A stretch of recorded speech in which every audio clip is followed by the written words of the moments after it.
नमस्कार दोस्तों, इस वीडियो में दिल्ली पुलिस के 26 दिसंबर के फर्स्ट शिफ्ट के सभी प्रश्न मिल चुके हैं। चलिए फटाफट कवर करते हैं। जो लोग नए हैं चैनल को सब्सक्राइब जरूर कर लीजिएगा और वीडियो को लाइक कर दीजिएगा।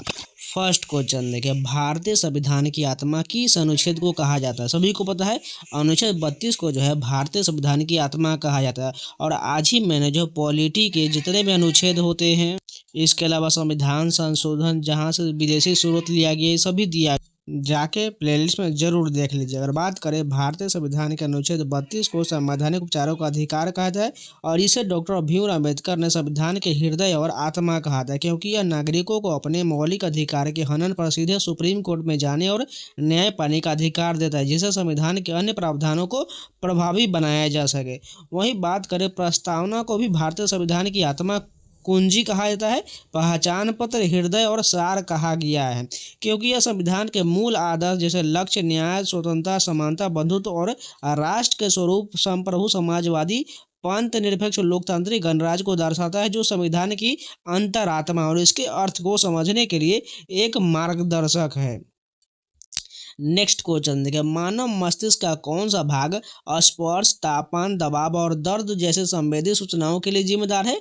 प्रमस्तिष्क जिम्मेदार है, यानी सेरिब्रम जिम्मेदार हो जाएगा। अगर बात करें मानव मस्तिष्क मुख्य रूप से 3 भाग जैसे अग्र, मध्य और पक्ष और कई उपभाग से बना हुआ, जो सोचने, याददाश्त, भावनाएं, देखने, सुनने, संतुलन और शरीर के अनैच्छिक कार्य जैसे सांस लेना, हृदय गति को नियंत्रित करता है, जिसमें सेरिब्रम प्रमस्तिष्क सबसे बड़ा हिस्सा है, जो उच्च संज्ञानात्मक कार्यों के लिए जिम्मेदार है, जबकि सेरिबेलम जो है अनुमस्तिष्क जो है संतुलन और समन्वय और ब्रेन स्टॉर्म मस्तिष्क जीवन रक्षक कार्यों को संभालता है।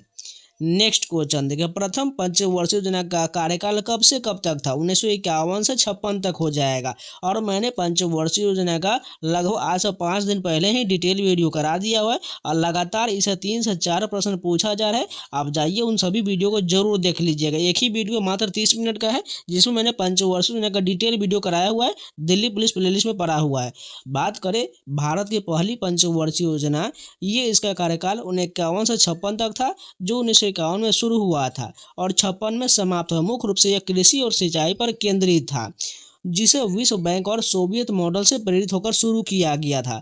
और ये जो है कौन सा मॉडल पर था? हेराल्ड डोमर मॉडल पर आधारित था। बात करें मुख्य पंचवर्षीय योजना उनके विचार के, तो पहली योजना 1951 से 56 तक था, जो कृषि और सिंचाई पर केंद्रित था, जिसमें भाखड़ा, नंगल, हीराकुंड बांध जैसी परियोजनाएं भी शामिल था। दूसरी पंचवर्षीय योजना 1956 से 61 तक, जिसमें भारी उद्योग और औद्योगिकरण पर जोर दिया गया था, जो महालनोबिस मॉडल पर आधारित है। तीसरी योजना जो 1961 से 66 तक था, जिसमें कृषि और उद्योग के साथ आत्मनिर्भरता का लक्ष्य, लेकिन युद्ध और सूखे कारण यह विफल रहा था। योजना अवकाश की बात करें 1966 से 69 तक था। युद्ध और महंगाई के कारण 3 वार्षिक योजना लाया गया था। चौथी योजना 1969 से 74 तक था, जो गरीबी हटाओ और आर्थिक विकास, स्थिरता के साथ वृद्धि पर केंद्रित था। पांचवी योजना 1974 से 79 तक था, जो गरीबी उन्मूलन और आत्मनिर्भरता पर जोर, 50 सूत्री कार्यक्रम, लेकिन इंदिरा गांधी सरकार के अंत के कारण ये बाधित हुआ था। छठी योजना की बात करें 1980 से 85 तक था, जिसमें गरीबी और बेरोजगारी पर हमला, रोल बैंक की रणनीति इन सभी में शामिल था। सातवीं योजना की बात करें 1985 से 90 तक, जिसमें रोजगार, शिक्षा, स्वास्थ्य पर फोकस, भोजन, काम और उत्पादकता का नारा दिया गया था। आठवीं योजना 1992 से 97 तक, जिसमें आर्थिक उदारीकरण की शुरुआत, सेवा क्षेत्र और मानव विकास पर जोर दिया गया था। नौवीं योजना 1992 से 2002 तक था, कृषि, ग्रामीण विकास और रोजगार सृजन और कीमतों को स्थिर करना इसका लक्ष्य था। 10वीं योजना जो 2002 से 7 तक था, जिसमें गरीबी कम करना और प्रति व्यक्ति आय बढ़ाना और समावेशी विकास करना था। 11वीं योजना 2007 से 12 तक था, जैसे तेजी से और समावेशी विकास, शिक्षा, स्वास्थ्य पर जोर दिया गया था। 12वीं योजना 2012 से 17 तक था, सतत तेज और अधिक समावेशी विकास, सामाजिक स्तर और बुनियादी ढांचे पर ध्यान केंद्रित किया था। बात करें पंचवर्षीय योजना ने भारत के विकास के नींव रखा, लेकिन 2015 में नीति आयोग के गठन के साथ भारत ने केंद्रीकृत नियोजन की जगह पर अधिक सहकारी और परिवर्तनकारी दृष्टिकोण अपना लिया, यानी नीति आयोग का गठन 2015 में हो गया, जिसे जो है पंचवर्षीय योजना समाप्त कर दिया गया।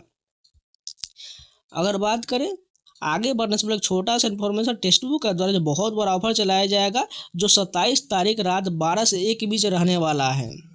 जिसमें आपको 1 साल का पास प्रो या पास प्रो मैक्स लेना है तो मात्र 299 मिल जाएगा। आपको कूपन कोड सावन लगाना है SAW, आपको बहुत मैक्सिमम डिस्काउंट मिल जाएगा। साथ में आपको 299 मिल जाएगा। साथ में अगर पास प्रो मैक्स लीजिएगा तो वो बात करें तो आपको 399 मिल जाएगा। साथ में आपको 1 साल का वैलिडिटी एक्स्ट्रा मिलने वाला है, यानी 2 साल का मिल जाएगा। यानी 1 साल का परचेज कीजिएगा आपको 2 साल का वैलिडिटी मिल जाएगा। इससे तैयार रहिएगा। यहाँ पर 28 दिसंबर लिख रहा है, इसका मतलब ये है 27 तारीख के रात 12 से 1 बजे। याद रखिएगा, मात्र 1 घंटे का ये स्पेशल ऑफर रहेगा जिसमें आपको 1 साल का पास प्रो 299 में, वहीं पास प्रो मैक्स 399 में मिल जाएगा। कूपन कोड आपको सामान लगाना है, आपको 12% का डिस्काउंट मिलेगा, मात्र 299 मिलेगा। साथ में आपको 2 साल का एबिलिटी मिल जाएगा जिसमें SSC, रेलवे, बैंकिंग संबंधित इंडिया का टोटल 900+ एग्जाम का सभी mock test, previous question, section test, chapter wise test, यानी कोई भी एग्जाम का कोई भी टेस्ट लगा सकते हैं। तो इसलिए तैयार रहेगा 27 तारीख रात 12 से 1 के बीच।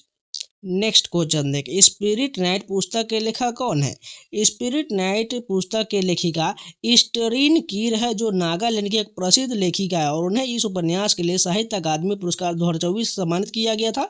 और यह पुस्तक नागा जनजाति के लोक कथाओं और परंपराओं पर आधारित है। नेक्स्ट क्वेश्चन देखा, रावत भाटा परमाणु ऊर्जा संयंत्र कहाँ स्थित है? सभी को पता है, राजस्थान में स्थित है। बात करें रावत भाटा परमाणु ऊर्जा संयंत्र भारत के राजस्थान राज्य के चित्तौड़गढ़ जिले में रावत भाटा शहर में स्थित है, जो कोटा के पास है, और इसे भारत का परमाणु शहर भी कहा जाता है। बात करें प्रमुख परमाणु ऊर्जा संयंत्र की तो तारापुर महाराष्ट्र में, जो भारत का पहला परमाणु ऊर्जा संयंत्र है। कलपक्कम तमिलनाडु में है, मद्रास परमाणु ऊर्जा केंद्र के नाम से इसे जाना जाता है। यहाँ स्वदेशी PHWRS और FBRS है। रावत भाटा राजस्थान में, जो राजस्थान परमाणु ऊर्जा संयंत्र स्थित, जिसकी क्षमता बढ़ाया जा रहा है।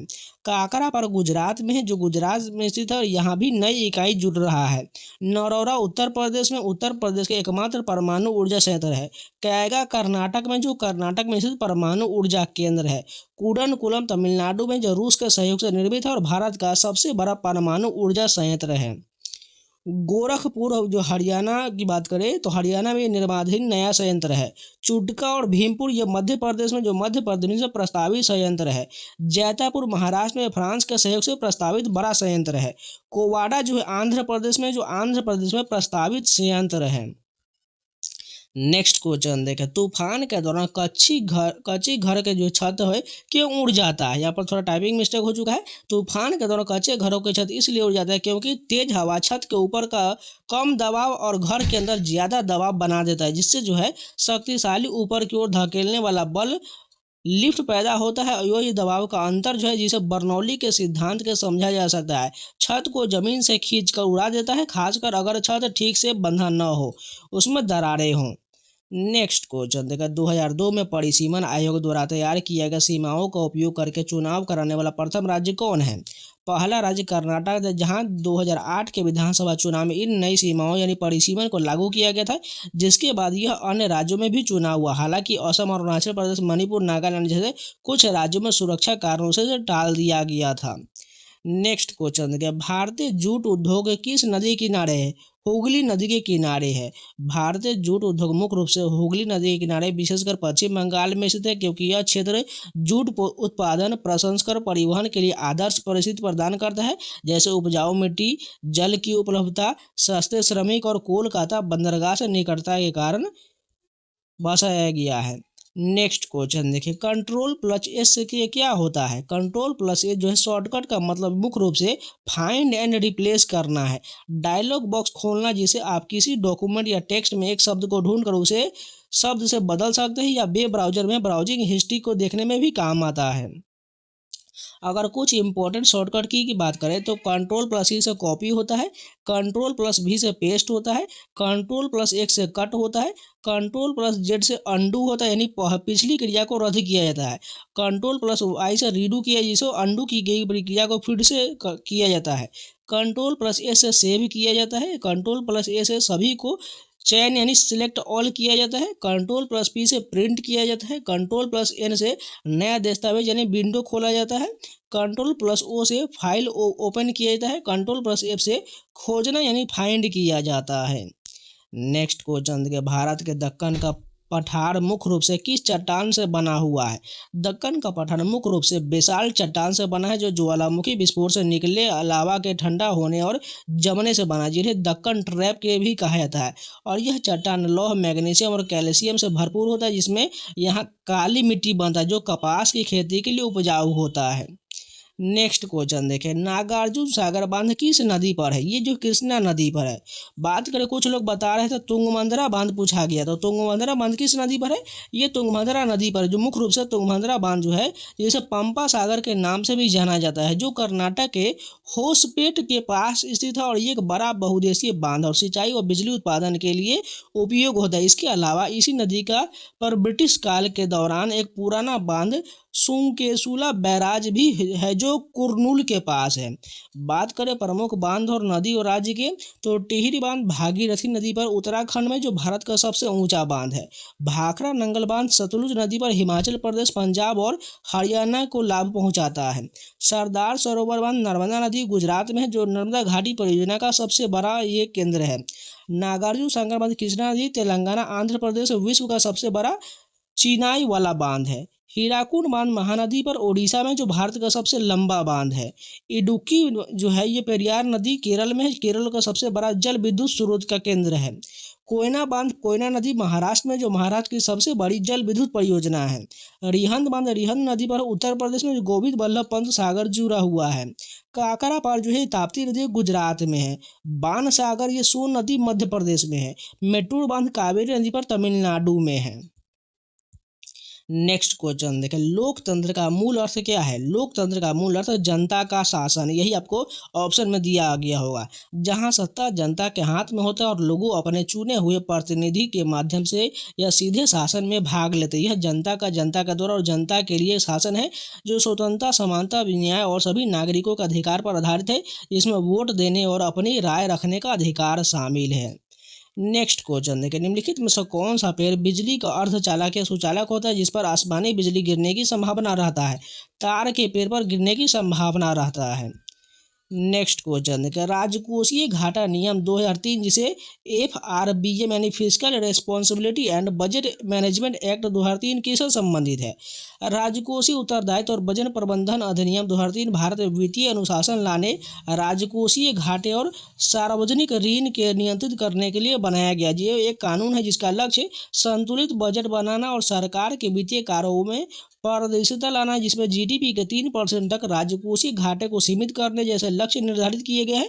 और यह अधिनियम राजकोषीय घाटे को कम करने, सरकारी खर्च और आय प्रबंधन करने और दीर्घकालिक आर्थिक स्थिरता सुनिश्चित करने के लिए नियम निर्धारित करता है, जिसके तहत कई दस्तावेज जैसे MTFS, MPFE संसद में पेश किए जाते हैं। नेक्स्ट क्वेश्चन देखिए, गौतम बुद्ध की शिक्षा और उपदेश किस पिटक में है? सूत पिटक में। और देख सकते हैं कितने ज़्यादा प्रश्न रिपीट हो रहा है। अगर आप लोगों ने एनालिसिस के वीडियो देख रहे होंगे तो आपको पता चल रहा होगा।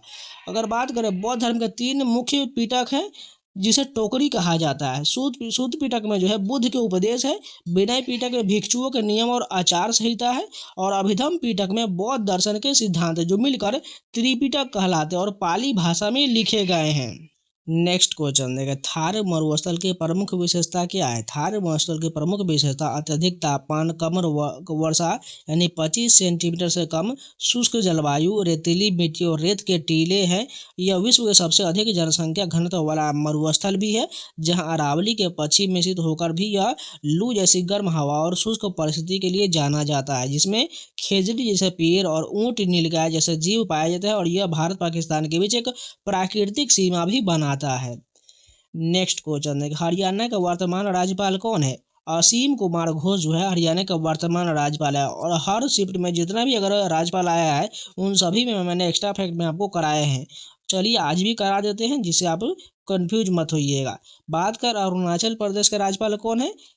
KT पटनायक है। त्रिपुरा के राज्यपाल इंद्रसेन रेड्डी नल्लू है। नागालैंड के राज्यपाल कौन है? अजय कुमार भल्ला है। मणिपुर के राज्यपाल कौन है? अजय कुमार भल्ला है। मिजोरम के राज्यपाल VK सिंह है। असम के राज्यपाल लक्ष्मण प्रसाद आचार्य है। मेघालय के राज्यपाल CH विजयशंकर है। सिक्किम के राज्यपाल ओम प्रकाश माथुर है। हिमाचल प्रदेश के राज्यपाल कौन है? शिव प्रताप शुक्ल है। उत्तराखंड के राज्यपाल लेफ्टिनेंट जनरल गुरमीत सिंह है। पंजाब के राज्यपाल गुलाब चंद कटारिया है। हरियाणा के राज्यपाल असीम कुमार घोष है। उत्तर प्रदेश के राज्यपाल आनंदीबेन पटेल है। बिहार के राज्यपाल आरिफ मोहम्मद खान है। झारखंड के राज्यपाल संतोष कुमार गंगवार है। पश्चिम बंगाल के राज्यपाल सीवी आनंद बोस है। ओडिशा के राज्यपाल हरिबाबू कंभपति है। मध्य प्रदेश के राज्यपाल मंगू भाई छगन भाई पटेल है। छत्तीसगढ़ के राज्यपाल रेमन डेका है। इसके अलावा बात करें राजस्थान के राज्यपाल हरिभाऊ किशन राव बागड़े है। गुजरात के राज्यपाल आचार्य देवव्रत है। महाराष्ट्र के राज्यपाल आचार्य देवव्रत जिनको अति प्रभार मिला हुआ है।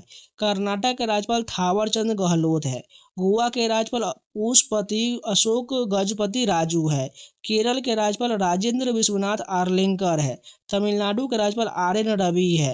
आंध्र प्रदेश के राज्यपाल एस अब्दुल नजीर है। तेलंगाना के राज्यपाल जिष्णु देव वर्मा है। जम्मू कश्मीर के राज्यपाल मनोज सिन्हा है। लद्दाख के राज्यपाल कविंदर गुप्ता है। दिल्ली के राज्यपाल विनय कुमार सक्सेना है। पुडुचेरी के राज्यपाल के कैलाशनाथन है। अंडमान निकोबार द्वीप के राज्यपाल देवेंद्र कुमार जोशी है।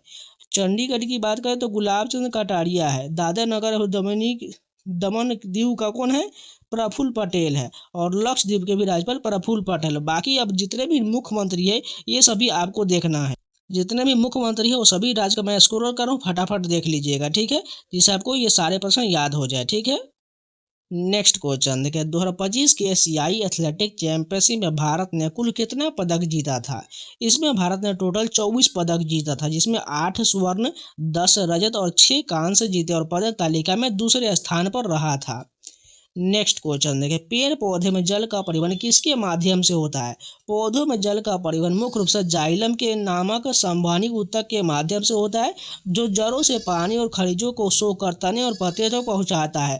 और यह प्रक्रिया परासरण यानी कि ओस्मोसिस और वाष्पो उत्सर्जन जैसी प्रक्रियाओं द्वारा संचालित होता है। इसके अलावा खनिज लवण का परिवहन कौन करता है? फ्लोएम करता है, ये भी याद रखिए, खनिज लवण का परिवहन फ्लोएम के माध्यम से होता है। नेक्स्ट क्वेश्चन देखें, चोल वंश का संस्थापक कौन था? सभी को पता है चोल वंश का संस्थापक विजयालय था, जिन्होंने 9वीं शताब्दी के मध्य लगभग 850 ईस्वी में पल्लव और पांड्यों के बीच चल रहे संघर्ष का लाभ उठाते हुए तंजौर पर कब्जा किया और चोल साम्राज्य की नींव रखा, जिसके बाद राजा राज प्रथम और राजेंद्र चोल जैसे शासकों ने इसे महान बनाया। नेक्स्ट क्वेश्चन देखिए, सॉरी इसी का हम कुछ जो है संस्थापक जान लीजिए जो लगातार हर शिफ्ट में पूछा जा रहा है। हर्यक वंश का संस्थापक बिंबिसार है। शिशुनाग वंश का संस्थापक शिशुनाग है। नंद वंश का संस्थापक महापद्म नंद है। मौर्य वंश का संस्थापक चंद्रगुप्त मौर्य है। शुंग वंश का संस्थापक पुष्यमित्र शुंग है। कन्न वंश और या कानवयन वंश का संस्थापक वासुदेव है। सातवाहन वंश का संस्थापक सिमुक है। चेदी वंश का संस्थापक महामोगवाहन है। हिंद यवन का शासक डेमेट्रियस है। कुषाण वंश का संस्थापक कुजुल कडफिसस है। कदम वंश का संस्थापक मयूर शर्मन है। गंग वंश का संस्थापक कोंकिन वर्मा है। गुप्त वंश का संस्थापक श्री गुप्त है। मौखरी वंश का संस्थापक ईशान वर्मा है। हूर वंश का संस्थापक तोड़मान है। मैत्रक वंश का संस्थापक भट्टारक है। उत्तर गुप्त वंश का संस्थापक कृष्ण गुप्त है। गौड़ वंश का संस्थापक शशांक है। पुष्यभूति वंश का संस्थापक यहाँ पर पुष्यभूति वंश दिया गया, प्रभाकर वर्धन हो जाएगा। गढ़वाल वंश का संस्थापक चंद्रदेव है। चौहान वंश का संस्थापक वासुदेव है। तोमर वंश का संस्थापक अनंगपाल है। चालुक्य वंश बादामी के तो इसका संस्थापक पुलकेशिन प्रथम है। बादामी के चालुक्य वंश का संस्थापक तो यहाँ पर पुलकेशिन प्रथम हो जाएगा, लेकिन कल्याणी के चालुक्य वंश का संस्थापक तैलप द्वितीय है। चालुक्य वंश वेंगी के इसका संस्थापक विष्णुवर्धन है। पल्लव वंश का संस्थापक सिंह वर्मा हो जाएगा। चोल वंश का संस्थापक विजयालय हो जाएगा और पाल वंश का आपको गोपाल पता ही है। नेक्स्ट क्वेश्चन देखिए, औद्योगिक पुनर्गठन के समय श्रमिकों की सुरक्षा जार और उनके हितों की रक्षा के लिए 1991 में कौन सी योजना शुरू किया गया था?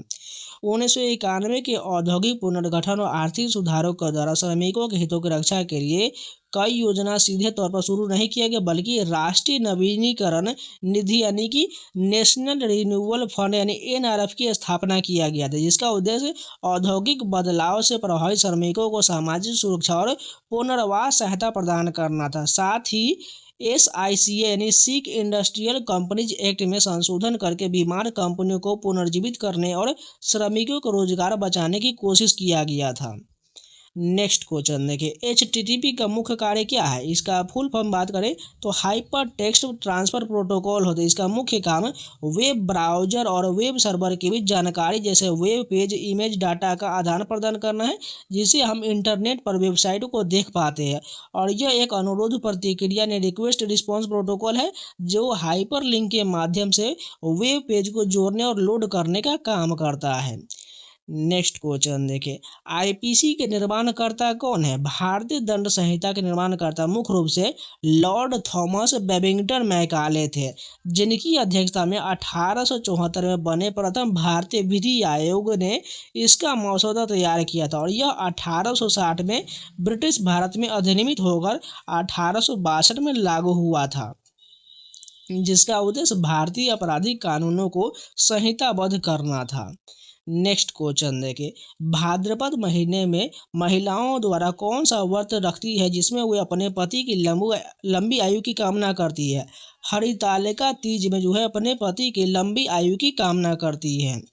नेक्स्ट क्वेश्चन देखिए, राष्ट्रीय आयु वर्ग कलात्मक जिम्नास्टिक चैंपियनशिप 2025 कब आयोजित होने वाला है? 25 दिसंबर 2024 से लेकर 4 जनवरी 2025 तक इसका आयोजन किया गया था। नेक्स्ट क्वेश्चन देखा, ट्रांसपोर्ट, बैंकिंग और टीचिंग जो है यानी शिक्षा की क्षेत्र से संबंधित है। ये सभी सेवा क्षेत्र से संबंधित है। बात करें अर्थव्यवस्था के 3 क्षेत्र है। प्राथमिक क्षेत्र जिसमें प्राकृतिक संसाधन के प्रत्यक्ष निष्कर्षण उत्पादन से संबंधित गतिविधि होता है। उदाहरण की बात करें तो कृषि, वानिकी, मछली पकड़ना, खनन, पशुपालन, ये सभी प्राथमिक क्षेत्र से संबंधित है। द्वितीय क्षेत्र की बात करें तो ये कच्चे माल को तैयार उत्पादों में बदलने वाली गतिविधि यानी विनिर्माण से संबंधित है। उदाहरण की बात करें तो विनिर्माण उद्योग, कपड़ा, ऑटोमोबाइल, सीमेंट, ये सभी जो है द्वितीय क्षेत्र के अंतर्गत आता है। तृतीय क्षेत्र की बात करें जिसे सेवा क्षेत्र भी कहा जाता है। यहाँ मूर्त वस्तुओं को बजाय सेवाएं प्रदान करने वाली गतिविधि होता है। उदाहरण में बैंकिंग, IT, स्वास्थ्य सेवा, शिक्षा, पर्यटन, परिवहन, संचार, ये सभी तृतीय क्षेत्र से आ जाएगा। नेक्स्ट क्वेश्चन है, उत्तर भारत में महिला साक्षरता दर कम होने का कारण क्या है? उत्तर भारत में महिला साक्षरता दर कम होने का मुख्य कारण सामाजिक सांस्कृतिक मान्यताएं, लड़कों को प्राथमिकता, बाल विवाह, गरीबी, शिक्षा के बुनियादी ढांचे की कमी यानी स्कूलों की दूरी, सुविधाओं का अभाव और जागरूकता की कमी है। जहां परिवार लड़कियों की शिक्षा को पैसे और समय की बर्बादी मानते हैं, क्योंकि शादी के बाद उन्हें घर छोड़ना पड़ता है, जिससे वे घरेलू कामों में लग जाती हैं। नेक्स्ट क्वेश्चन देखिए, त्रिशा जोली और गायत्री गोपीचंद दिसंबर 2024 में सैयद मोदी इंटरनेशनल में कौन सा खिताब जीती है? दिसंबर 2024 में त्रिशा जोली और गायत्री गोपीचंद ने Syed Modi international badminton tournament में महिला युगल का खिताब जीता, जो उनके दूसरा BWF टूर खिताब है। और उन्होंने चीन की ली जिंगबाओ और ली कियान को हराया था। नेक्स्ट क्वेश्चन देखिए, निम्नलिखित में से कौन सी शैली भारतीय कर्नाटक संगीत शैली से संबंधित नहीं है? टप्पा ये संबंधित नहीं है। बात करें कर्नाटक संगीत शैली दक्षिण भारत के एक प्रमुख शास्त्रीय संगीत परंपरा है, जो अपनी जटिल लय, भक्तिपूर्ण गीत, मुख्यतः देवी देवताओं को समर्पित और राग व ताल पर आधारित संरचना के लिए महत्वपूर्ण है, जिसमें मृदंगम, वीणा, बांसुरी जैसे वाद्य यंत्र का प्रयोग होता है। और इसके जनक जो है पुरंदर दास को कहा जाता है। कर्नाटक संगीत का जनक पुरंदर दास को कहा जाता है, जो हिंदुस्तानी संगीत से भिन्न होते हुए भी भारतीय शास्त्रीय संगीत का एक समृद्ध हिस्सा है। नेक्स्ट क्वेश्चन देखा, रोलिंग प्लान किस पंचवर्षीय योजना के दौरान पेश किया गया था? रोलिंग प्लान भारत में 1978 से 80 के दौरान जनता पार्टी सरकार द्वारा पेश किया गया, क्योंकि वे पुरानी 5वीं पंचवर्षीय योजना को खत्म करके एक लचीली और गतिशील योजना लाना चाहते थे, जो अर्थव्यवस्था की बदलती जरूरतों के अनुसार खुद को ढाल सके, जिसमें हर साल योजना की समीक्षा और संशोधन किया जा सके, ताकि दीर्घकालिक लक्ष्यों के साथ साथ तात्कालिक आवश्यकताओं को भी पूरा किया जा सके और संसाधन को बेहतर उपयोग हो सके। नेक्स्ट क्वेश्चन देखिए, 22 जनवरी 2025 को बेटी बचाओ बेटी पढ़ाओ योजना के 10वीं वर्षगांठ का समारोह का अनावरण किसने किया था? अन्नपूर्णा देवी के द्वारा किया गया था। नेक्स्ट क्वेश्चन देखिए 2025 की एशियाई चैंपियनशिप में कहाँ आयोजन किया गया था। इसका आयोजन की बात करें तो 2025 में कई एशियाई चैंपियनशिप हुआ, जिसमें एशियाई एथलेटिक चैंपियनशिप दक्षिण कोरिया के गुमी में 27 से 31 मई को आयोजित हुआ था, जबकि एशियाई सर्फिंग चैंपियनशिप अगस्त में भारत के महाबलीपुरम में हुआ था। इसके अतिरिक्त एशियाई युवा खेल मनामा बहरीन में हुआ और एशियाई शूटिंग चैंपियनशिप कजाकिस्तान के श्यानकेंत में आयोजित हुआ था। नेक्स्ट क्वेश्चन देखिए पद्म की शास्त्रीय नृत्य का घटक कौन हो जाएगा। भरतनाट्यम में पद्म हो जाएगा। अगर बात करें भरतनाट्यम की उत्पत्ति दक्षिण भारत के तमिलनाडु राज्य के मंदिरों में हुआ, जो लगभग 2000 साल पुराना एक प्राचीन शास्त्रीय नृत्य है, जिसे मूल रूप से देवदासी मंदिर नर्तकियां करती है और जिनका आधार भरत मुनि के नाट्य शास्त्र ग्रंथ में है, जिसमें भाव राग और ताल का मिश्रण होता है और यह नृत्य दासी अटम या सादिर के नाम से भी जाना जाता है और बाद में रुक्मिणी देवी अरुंडेल जैसे गुरुओं द्वारा पुनर्जीवित व मान्यकृत किया गया था। नेक्स्ट क्वेश्चन देखिए किस राज्य में होली को मंजल कुली कहा जाता है। होली को मंजल कुली या उकली के नाम से केरल में राज्य में खासकर कोंकणी और कुदुम्बी समुदाय द्वारा मनाया जाता है, जहां हल्दी के पेस्ट और पानी का इस्तेमाल होता है और इसे उत्तर भारत की पारंपरिक होली से अलग बनाता है और यह शांत सांस्कृतिक उत्सव होता है। नेक्स्ट क्वेश्चन देखें क्षुद्र ग्रह बेल्ट किन दो ग्रहों के बीच स्थित है। क्षुद्र ग्रह बेल्ट जो मुख्य रूप से मंगल और बृहस्पति ग्रहों की कक्षा के बीच स्थित है और इसमें लाखों छोटे चट्टानी पिंड जो है क्षुद्र ग्रह सूर्य की परिक्रमा करते हैं, जो कि आंतरिक ग्रह और गैस दानव के बीच की सीमा को चिन्हित करता है। नेक्स्ट क्वेश्चन देखो अनुच्छेद 19 में किसका उल्लेख है। स्वतंत्रता का अधिकार का उल्लेख किया गया। बात करें अभिव्यक्ति की स्वतंत्रता, हम सभी के लिए अपनी अभिव्यक्ति की स्वतंत्रता है। यह बोलने सुने जाने और राजनीतिक कलात्मक और सामाजिक जीवन में भाग लेने का अधिकार है। इसमें जानने का अधिकार भी शामिल है। किसी भी माध्यम से जानकारी प्राप्त करने और साझा करने का अधिकार दिया गया है। नेक्स्ट क्वेश्चन देखें छठी पंचवर्षीय योजना का मुख्य उद्देश्य क्या था। पंचवर्षीय योजना 1980 से 85 का मुख्य उद्देश्य गरीबी उन्मूलन और आर्थिक विकास को बढ़ावा देना और जिसमें ग्रामीण क्षेत्रों पर विशेष ध्यान दिया गया और राष्ट्रीय कृषि और ग्रामीण विकास बैंक यानी नाबार्ड की स्थापना किया गया और परिवार नियोजन को बढ़ावा दिया गया और आर्थिक उदारीकरण की शुरुआत, जिसमें खाद्य पदार्थों के मूल्य में वृद्धि हुआ और जीवन यापन की लागत बढ़ा था। नेक्स्ट क्वेश्चन देखिए प्राचीन भारत में 16 राज्यों को किस नाम से जाना जाता था। इसे महाजनपद के नाम से जाना जाता था। बात करें प्राचीन भारत के 16 महाजनपद की राजधानी जान लीजिए। मगध की राजधानी राजगिरी और पाटलिपुत्र था। काशी की राजधानी वाराणसी, कौशल की राजधानी श्रावस्ती या साकेत था।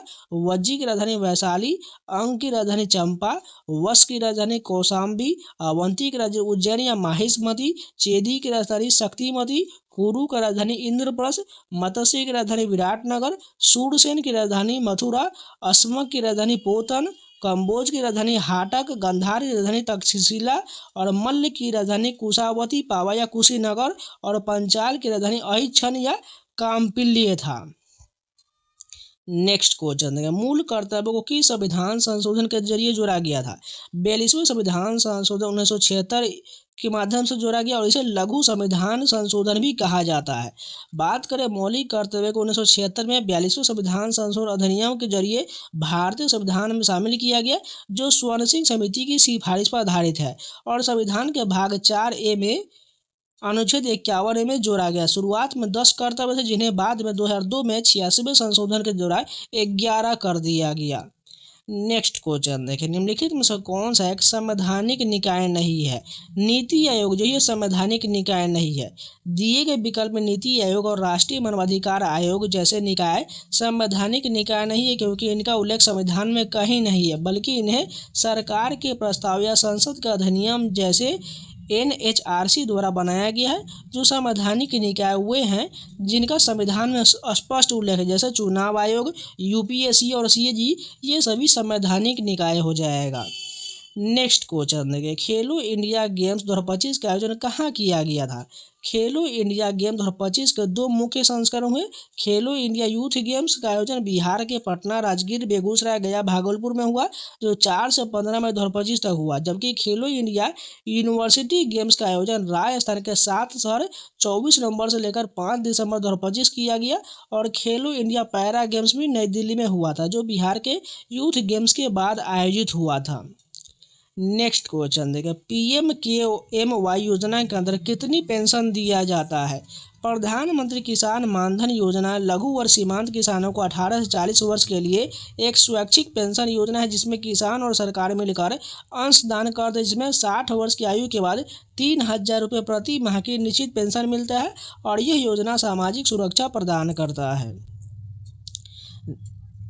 तो आज के जितने भी प्रश्न सारे कंप्लीट हो गए। उम्मीद है आप लोगों को वीडियो पसंद है तो लाइक कर दीजिएगा, अगर नहीं तो चैनल को सब्सक्राइब जरूर कर लीजिएगा। इसके अलावा जो टेक्स्ट बुक का बहुत बड़ा ऑफर चलाया जाएगा पैसा वसूल सेल के नाम से, जो 27 तारीख रात 12 से 1 बजे 1 घंटे का स्पेशल ऑफर रहेगा। जिनको भी परचेज करना है कूपन कोड सामान लगा लीजिएगा, आपको 12% का डिस्काउंट हो गए मात्र 299 मिलेगा। साथ में आपको 1 साल के पास प्रो पर 2 साल का एबिलिटी मिलेगा। चाहे पास प्रो लीजिए या पास प्रो मैक्स, मेरे अनुसार पास प्रो मैक्स लीजिएगा, जिसमें आपको ज़्यादा बेनिफिट मिल पाए, जिसमें आपको 2 साल का एबिलिटी मात्र 1 साल के पैसे पर मिल जाएगा। इसलिए तैयार रहिएगा। 27 तारीख रात 12 से 1 के बीच 1 घंटे का ऑफर रहेगा, जिसमें आपको कूपन कोड सावन लगाना है, जिसमें एसएससी, रेलवे, बैंकिंग संबंधित इंडिया के सभी एग्जाम का mock test, previous question, sectional test, chapter wise test, ये सभी एग्जाम का सारा टेस्ट मिल जाएगा। आप कोई भी एग्जाम का कोई भी टेस्ट लगा सकते हैं, इसलिए तैयार रहिएगा। कूपन कोड सावन लगा लीजिएगा। और इन सभी का PDF पाना चाहते हैं तो टेलीग्राम का लिंक कमेंट बॉक्स में दिया गया है, जाकर ज्वाइन कर लीजिए। तो चलिए मिलता है नए वीडियो के साथ, तब तक के लिए जय हिंद।